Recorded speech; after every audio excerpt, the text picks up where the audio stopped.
And this gentleman's name is, sir, what's your name? Joseph Barkley, Okay. And when is your birthday? 4/14/48. Okay. And what is your address? 2167 Lanai Avenue, Bel Air Bluffs, Florida 33770. Okay. And my name is Carl from Cartwright, and I'm the Executive Director for the Children's Coalition Incorporated. And I'm also the chairperson for the Palm Beach County Democratic Veterans Caucus of Florida. Okay, and let's see. What branch of the service were you in, sir? Air Force, Okay, and what rank were you when you separated? Captain. Okay. And where did you serve? Well, my first assignment was at Lackland Air Force Base in San Antonio, Texas, where I went to officer training school. And upon graduation from officer training school, I was assigned to Chanute Air Force Base, Illinois, where I went to aircraft maintenance officer technical school. And subsequent to that, then I served for the balance of my time in the service at McGuire Air Force Base, New Jersey. And so I take it you enlisted. I enlisted coming out of college, and then I went to school in San Antonio. I went to officer training school. That's a 9-month or 3-month program. Right. And then from there, then I went to aircraft maintenance officer school. Okay. Where were you living at the time that you entered the I was service? in college in Hartford, Connecticut. I went to Trinity College, Hartford, Connecticut. I enlisted in Hartford, and subsequently then was assigned, as I said, to officer training school, and then my first actual assignment was Chanute Air Force Base. Right. And when I went to Chanute, then we moved from Connecticut. I went back and got my wife and my child, and we went to Chanute, and we were there for approximately 8 months, going to officer school, or aircraft maintenance officer school. Right. What was what were you majoring in college? I was a philosophy major with a minor in religion. Okay. My intent was to go to seminary. I was an Episcopalian. I was accepted at seminary, but I didn't have the money to go. Okay. So that's why I went in the service. At the time, 1970 was when I graduated from college. There was a depression, and there were no jobs available, and so going into the service was a logical thing to do. Okay. Makes sense. Why did you pick the Air Force? Well, that's a good question. My dad was a naval officer, and he was very upset that I didn't want to go in the Navy, but I had a wife and a child, and I didn't want to be away from home for long periods of time. And of course, if you're on a ship, that's what happens. Right. So the Air Force was more of a traditional job. It might not have been 9 to 5, but at least you were always in the area of the base, and so you weren't far from home. Right. That's right, just like a regular job. That's right. Well, in my case, I was an aircraft maintenance officer, so we worked 3 shifts, but at least it was a regular place. I lived on base housing, and so you were a mile from the job, basically. Right, exactly. Okay. Tell me about your training in officers training school, OTS. Okay, in officer training school, as I said, I was a philosophy major and a minor in religion, so liberal arts, in other words. Right. But I seemed to do pretty well at school academically, and so I didn't graduate necessarily at the top of my class, but I always did very well, and I ended up being an OT major, officer trainee major, worked my way up through the ranks of my squadron while I was at officer training school, and ended up being, a fairly high-ranking officer in the officer training school ranking system. Okay. Do you remember any of your instructors? Captain Vidal, I believe his name was our commander for our flight, and he was a very good guy. And but most of the other officers, no, they just they were assigned there and many of them rotated in and out during even the times when we were there. So no, I don't remember all those particular folks. Gotcha. Well, that's okay. Mm. And how long was that? That was 3 months? 3 12 months. weeks? 12 weeks? Yeah, I basically I enlisted in April 26th. I then reported for duty on July 26th, and so I went to the local base at local recruiting office in Hartford. They took us by train to New Haven, and then from New Haven they took us by bus to JFK, I believe it was, and then we flew to San Antonio and bussed over to Lackland, and then I was there for that period of time and really didn't leave the base during that period of time. Okay. And then from there, once I graduated from officer training school, then I went on to Chinook. Went home to Connecticut and then back to Chinook. Hi. Hello, my name is And Matt. yeah. Interrupting. No, that's fine. Yeah, So sorry. thank you. Not a problem. Okay, so All right. So that was basically it. And at Chinook, the war was going on, and so we actually had 4 shifts. You went 6 in the morning to noon, you went noon to 6, you went 6 to midnight, or you went midnight to 6, and rotated around. I lived in officers' housing again there, and it was a short ride to the base every day, to the classroom. We did not have to march. The enlisted men had to march to do class, but we were able to drive our car to the class. And so while I was there, made some good friends. And there again, I did pretty well academically. I graduated 3rd in my class behind a fellow who had been a jet engine mechanic for SAC for 12 years. And the 2nd place guy was a Boilermaker from Purdue, an engineer, an electronics engineer from Right. Purdue. So being a philosophy major and graduating 3rd was not a bad no, deal there at all. not at all. And so there again, we lived on base. It was fairly routine.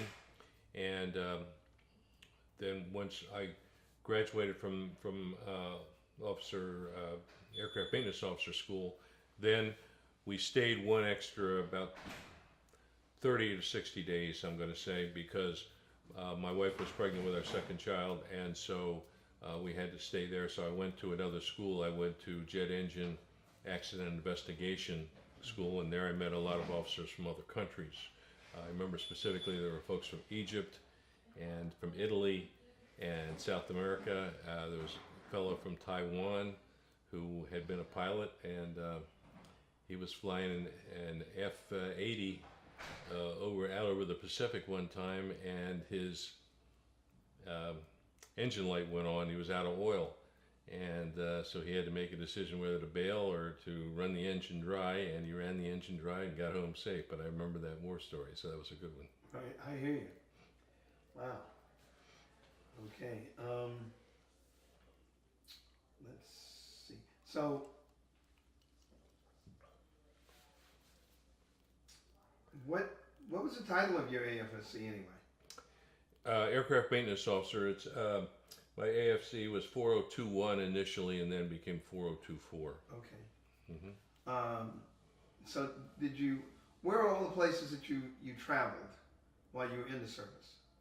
Okay, well, again, I lived a fairly mundane existence in the service.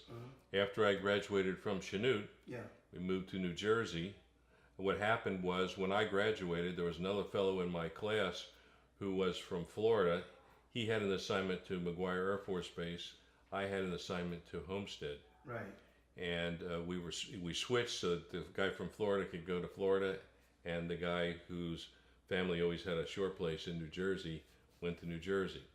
And so it worked out well. And so I was stationed at McGuire for the balance of my career. And while I was there, we lived on base housing. I did have one additional stint where I was an administrative officer, squadron commander for my squadron Oh, really? for about, I'll say, 9 months or so. Most of the time was spent as an aircraft maintenance officer. I was either on the flight line or I was in the launch room, the control room. So and we launched about 7 or 8 airplanes a day. Where we had at that time, I think we originally had 43 141s. We lost one, and so we had 41 or 42 balance of the time. Okay. What did you do when you went on leave? Well, when I went on leave, I didn't really use that much leave, but my mother lived an hour away in Wilmington, and so I didn't really have a lot of leave time that I used for anything in particular. My wife's family was in Connecticut, and so we went up there once in a while, but really didn't do much. I was in the MBA program with Southern Illinois University. I received my MBA while I was there, so I was going to school all the time while I was there. Okay. So I was always working or going to school, and so I didn't really spend a lot of time off base or anything like that. How many kids do you have? 2 at that time. Then we adopted a third Oh, really? after I got out of the service. Yeah. Okay. All right. All right. What did your wife do? Did she just? My wife was a nurse, Oh. and so she could work odd hours and things like that. But most of the time, because our kids were young, she was at home. Right. Right. Okay. Tell me about a couple of your. Well, obviously you never were in combat. No. Okay, great. No. That's not a problem. So that means you weren't a POW ever either. No. Did you receive any awards, medals, or citations? Nothing to speak of. No, there's no bravery or anything like that for being an Right. aircraft maintenance officer. I understand. All right. Did you ever have anything to do with any battle plans since you were an officer? No. How was the food? Well, When you- I didn't live in the barracks, so Right. so there really wasn't much there. So I wasn't the guy that spent a lot of time at the NCO, the officers club, so it didn't really matter. I mean, it was just pretty much standard family life. The one thing that I did do that was an additional duty, I was also an honor guard commander, which is unfortunate. I had to go to a lot of funerals. I had a command of about 18 people that I took on basically a school bus, a military school bus, right. and we went to the local church or funeral home of wherever this particular young officer or enlisted man was going to be buried. Right. And so that was an additional duty that I had. It was very sad. Yeah. And we, of course, in 141s brought in a lot of bodies, caskets from Dover, and brought them into New Jersey, and then we took them, as I say, in honor guard in many cases to the particular funeral home for that particular person. What years did you serve? 70 to 74. Okay. So basically, after I got out of tech school, 71 to 74 was my time where I was actually doing what I was supposed to be doing, which was, launching airplanes. Where were the bodies coming from? Vietnam. Right. What was the? I hate asking you. What kind of rate? At what rate were these? Well, we were probably doing 1 or 2 funerals a month, but that's only a small percentage of the number of bodies that came in. This is one particular place. That's how many funerals. Yeah, I don't know exactly. Because I wasn't there all 24 hours, so they could come in on different flights during the course of the day. Okay. But usually they came in 2 or 3 on a plane at a time. Yeah. And that's a lot. Yeah. That's a lot. And so okay. Let's see. Did you have everything that you needed to do your job throughout your service career? Yeah, I had very good officers. One particular gentleman, Colonel Patrick, was a very top drawer guy, and I worked for him for several years, and he was an excellent officer. And so everything I needed was fine. I never had a conflict where I couldn't reschedule in order to make my classes for the MBA program. If I needed leave or whatever, it was always fine. So I would say overall, I didn't enjoy being in the service per se, but I certainly had no issues with any of my officers, my commanders. Okay. Yeah, that was the next Yeah, question. no, they're all quite high quality people. I was very impressed with their integrity and their commitment to duty and all those sorts of things. I felt very much that they did an excellent job. What about your staff, the enlisted? Surprisingly, the most of the people were really high quality people. A lot of integrity, a lot of people really committed to their mission. Good mechanics. They were very careful about the way in which they went about their work, whether it was working on engines, landing gear, electronics, avionics, whatever the case might be. I thought they all did an excellent job. And I was very impressed with some of those people. They would have certainly been people I would hire in my business if I had a business at that time. Really? Yeah. There were a few bad apples, of course, but Well, that's true in any kind of business. right. But I never felt that in any way a mission was deleteriously affected. I never felt that in any way any aircraft would be in danger or anything like that. Mostly it was things like maybe too much time off hours, hanging out at the NCO club or that kind of thing. Right. That's really all it boiled down to. I thought overall everybody was very highly qualified. They were trained well. They had all the tools and everything that they needed, and the Air Force, the 141 was a particularly good airplane anyway, and so it was it wasn't maintenance free by any stretch of the imagination, but it was very well maintained, and it was a great flying airplane. Okay. You say that was a C-141? C-141, yes. I flew on one of those once while I was in Europe. Yep. A little bit noisy if you're riding in the back, but Right. very good flying airplane. Very overpowered. It would go a lot faster. Colonel Patrick said he could have landed one of them on one engine if it Wow. was an inboard engine. So I mean that's pretty darn amazing. Fantastic, yeah. Yeah. Okay. What can I ask you? Did you have any casualties in your unit? No. Anybody? No, we weren't in any kind of dangerous situation. Well, no, I mean, anybody get hurt on the job? Oh, I'm sure that some people got hurt on the job, Yeah. but what it would have been relatively a minor thing. I mean, somebody might have gotten injured, doing some kind of thing with a tool or something like that. But we didn't have any, crashes or any kind of thing like that where, Okay. at least that I was aware of, Right. that would in any way harm somebody, in a major kind of a way. Right. Right. Okay.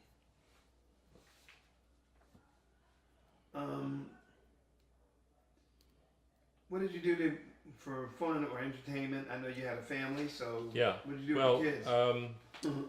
well, first of all, we would visit relatives. Uh-huh. Second thing is Philadelphia was about 45 minutes away, so you could go to Philadelphia and walk around in the colonial area and that kind of thing. We went to the beach, the shore. It's called in New Jersey. Yeah. But those kinds of things. That was about I would say an hour you could get to the beach from there. That's not bad. And of course we would go up to visit my wife's family up in Connecticut and Massachusetts. Uh-huh. So that was more of a several day trip. Right. But there were plenty of things to do, and McGuire was not remote like some military bases are remote. McGuire Right. was just off of I-270, 295, and so you could go north to New York or south to Maryland or Virginia or wherever if you wanted to. Yeah. Um, do you have any memorable experiences that stick out in your mind? A couple of those memories, either you know, humorous or otherwise. No, well, I think overall, I especially enjoyed the folks I was with in the MBA program. They were from both Fort Dix and McGuire, and we had good camaraderie. What we did is form the way the MBA program worked was the instructor came to us, and so they would fly in on a Friday, so we would go to school Friday, Saturday, Sunday, have a midterm or turn in a report or a paper at the third day, and then 3 weeks later the instructor would fly in again, and you would have 2 more days of instruction, and then a final exam or a final paper or a final presentation, and it might be a group presentation. So as a result, we got together. There were 4 to 6 people in a group, and we got together and worked out our presentations and so on, so that everybody really sort of got to know each other pretty well, much like a study group in a regular college environment. Right. So it worked out very well, and those folks were very enjoyable. A lot of them were also, you know, lieutenants and captains and majors, so we had a lot of camaraderie developed by that kind of thing. So that was a good way to really get to know people. Oh, okay, good, cool. Okay.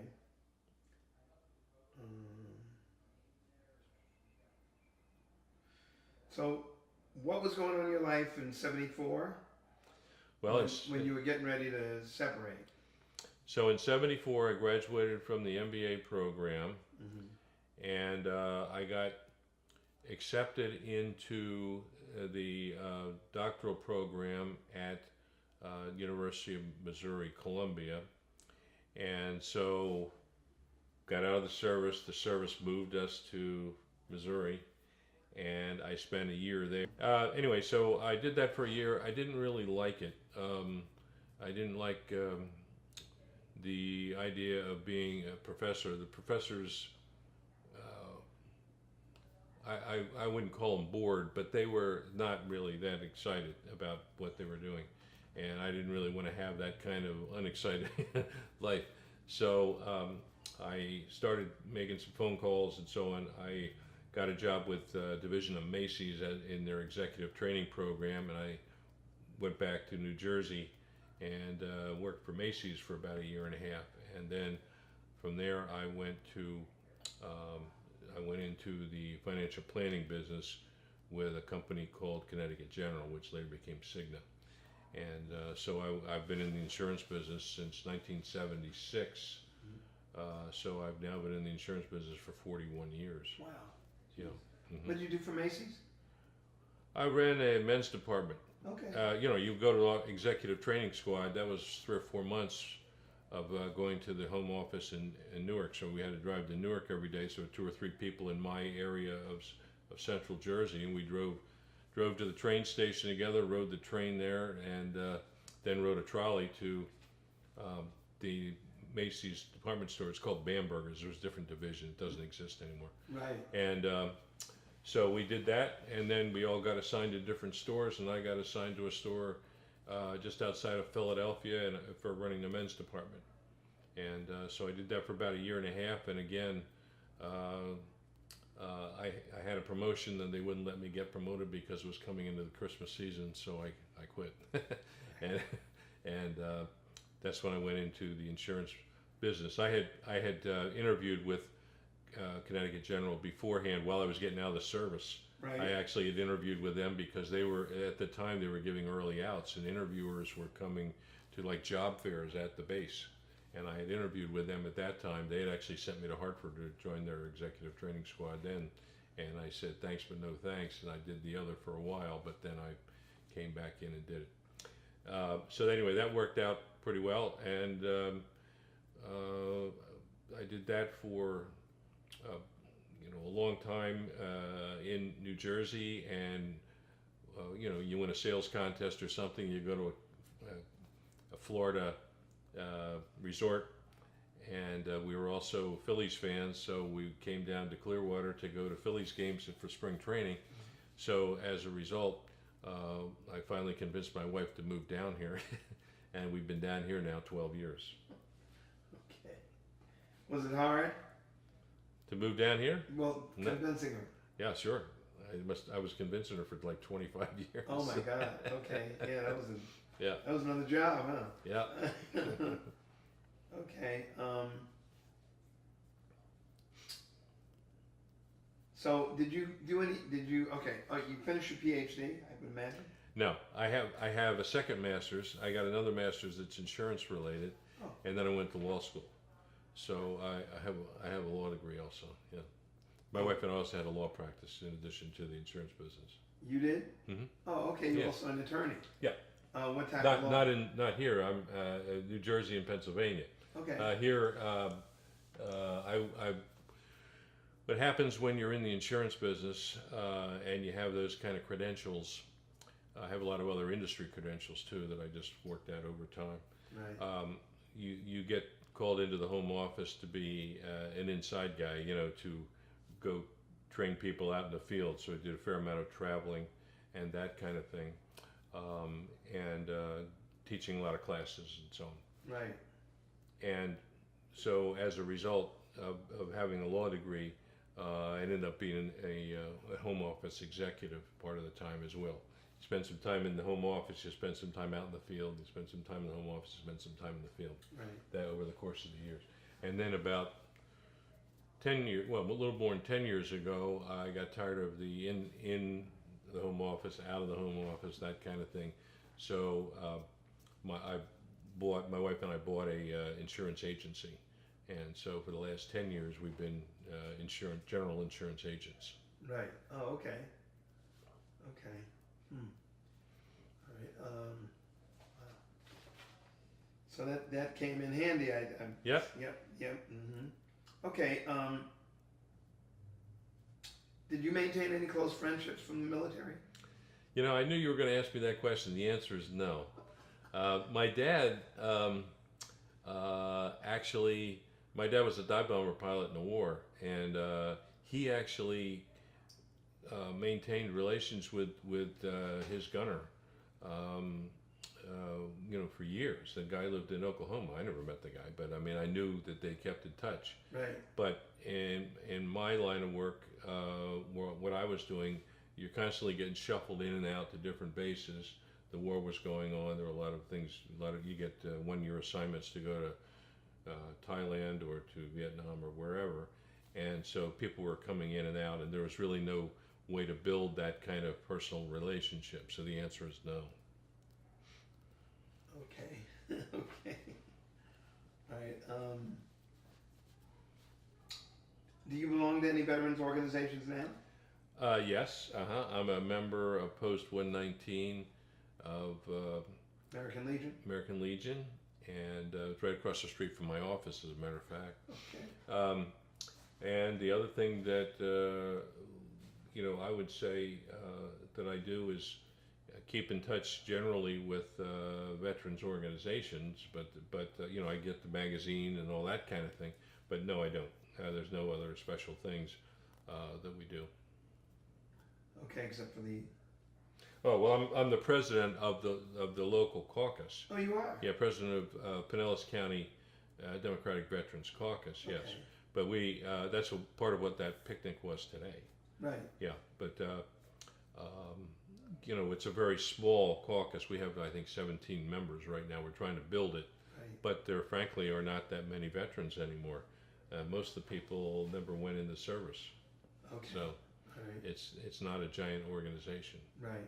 Yeah. Well, I've managed to accumulate. I think we got 19 or 20 Hmm. down in Palm Beach County. There's a lot of veterans around, just trying to get out and about and make it Right. happen. Well, a lot of people are motivated to do anything other than they'll go to a meeting or something like that, but Yeah. there's not a lot of other things going on. Right. Yeah. Okay. Just a couple more questions. Sure. Did your military experience influence your thinking about war or about the military in general? Well, I was not particularly. pro-Vietnam War anyway. I could have gone to ROTC while I was at Trinity and saved my parents a lot of money because it was a very expensive school.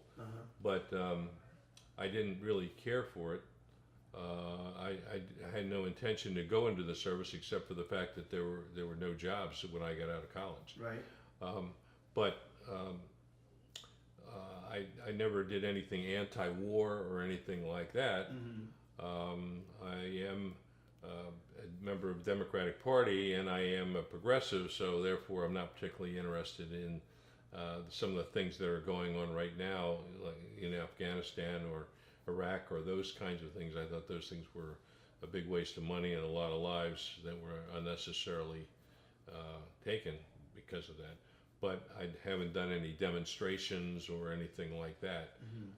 I just generally do that as much as I can through my voting. Right. Okay. Yeah, I was curious how you felt about the present political climate.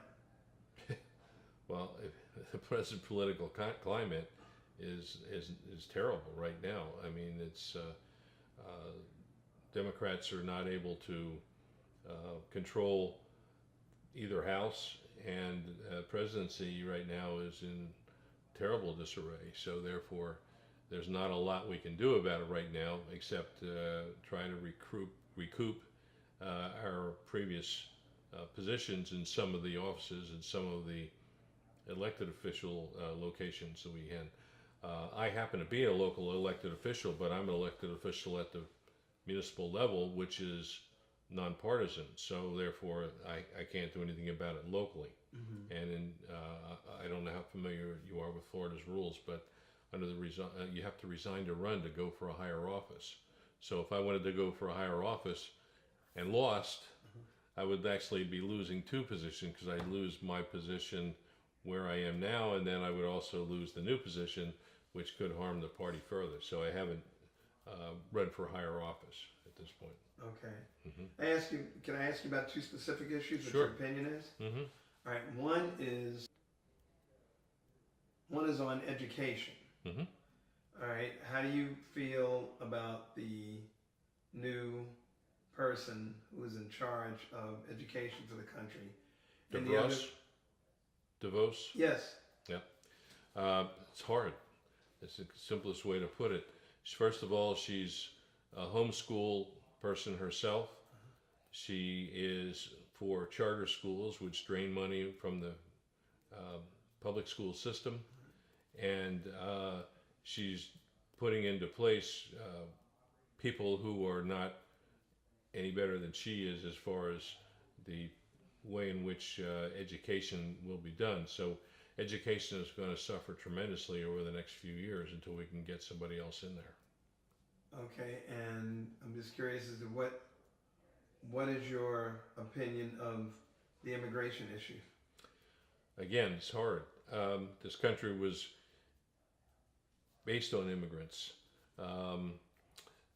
Immigrants of whatever form came from someplace else. The only people here were Native Americans, so everybody came from someplace else. So to cut off immigration is totally wrong. You lose all the tremendous energy and intellect and everything else that fresh blood brings into the body politic that's the American people.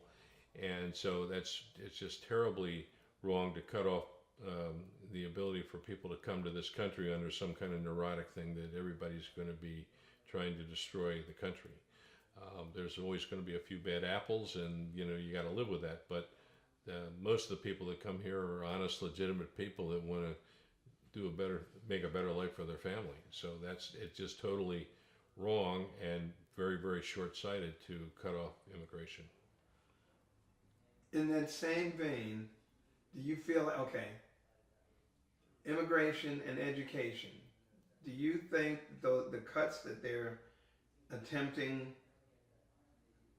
to make, and I'm sure win or lose, there's going to be a certain amount of money taken off the table anyway, eventually I would imagine if they are able to even start cutting on that. I mean, I just take it for granted that there's for instance, a $9.2 billion education cut that's on the table, that there's a possibility, that maybe half of that or 3/4 of it or 30% of it, will, happen if I don't think they even care about It's got to get through both houses. a full win. Yeah. I hear you, Yeah. but through the bartering and compromising. So, but my question is, on both of those issues, do you feel like it's about more? Is it more financial, or is there more racism, or a combination of both? Okay. I haven't thought about it in terms of racism as a primary issue. It's clear that racism plays a part, especially at the local level. But the main thing is it's very short-sighted to cut off education funding, because education funding is what drives the growth in knowledge, in invention, in all kinds of innovations that happen. And so it's just very, very foolish to cause education to get reduced funding. That's number one. But number two, the other issue is how you use the funding that is there, and draining it off to schools that are owned by many of the politicians' families. So what they're really doing is doing a fund transfer to their own families, because they own the schools of these charter schools. It's just unconscionable, and it's a terrible way to go. And nobody seems to be as concerned about it as we are here at the local level, but we see it all the time. Right. Last question. How did your service and experiences affect your life? Okay. That question I figured you would ask. Being an aircraft maintenance officer had nothing to do with what I do in my job, what I've done for the last 40-some years. But what it did do, I think my officer training did several important things. First of all, it made me realize that I'm capable of doing any kind of thing, because of the fact that I'm able to develop the skills and other qualities that are necessary to do the job and do it well. I never thought I would go into the insurance business. I never thought I would go into the retail business. I never thought I would go into the law business. I never thought I would go into the politics business. But I've done well in all those fields simply because the Air Force taught me that I could do whatever I had to do and do it well. And so I think going to officer schools was ironic, because it was not something I intended to do, but it turned out to be very influential in my success over the course of my life.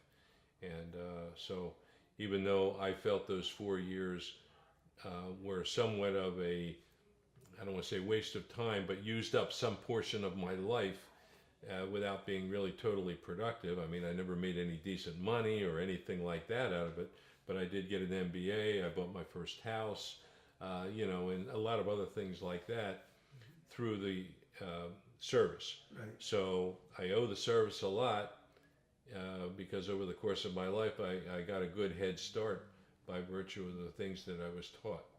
And a lot of it is really just psychologically simply telling me that I could do whatever was necessary to do a job and do it well.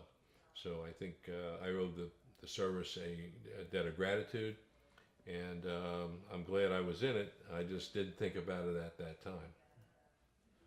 Okay, well, do you feel like you left anything out of this interview that you'd like to share? No, but I am happy that somebody is doing what you're doing, because I think that's important. What's unfortunately happened is we've lost a lot of information and a lot of knowledge by not having people be in the service. I was sort of at the tail end of the draft. My draft number was high. I was in like 260 or something like that. I don't remember now. Right. So I didn't have to go in the service. I went in because of financial necessity. But I think what it did do is it gave a formative pattern that other people could have used effectively. I think a lot of people drift aimlessly because they don't have that foundation. And if everybody had to go in the service for 3 or 4 years, it probably would be a good thing, not a bad thing. It's just that it's very expensive to operate a military when, you know, there's no war going on. What we're doing right now is we're putting the same people, recycling them through the process of being in Iraq or in Afghanistan, and then sending them back for a second and a third and a fourth term. Whereas in the Vietnam era, everybody went one time and that was it. Right. And so I think we would be better off if we had a larger military, maybe shorter enlistment periods, maybe 2 or 3 years. But just everybody get a head start by doing that. Think of all the kids from poor neighborhoods who would get an education, would get their GEDs, would get maybe a junior college credential, that kind of thing. If kids did that, and they'd be a lot farther along than kids who are looking for a job at a low end type of job and can't find any work. So that's when they get into trouble, and that's when you know, they just feel that their life is worthless. And so I think if you had that formative period of time, it would be very beneficial for the country as a whole, and for so many of the people who feel like they're sort of being left behind. Okay, well, sure we can talk for another 3 hours about all this stuff, but anyway, I want to thank you for your service, Mm-hmm. and thank you very much for this interview.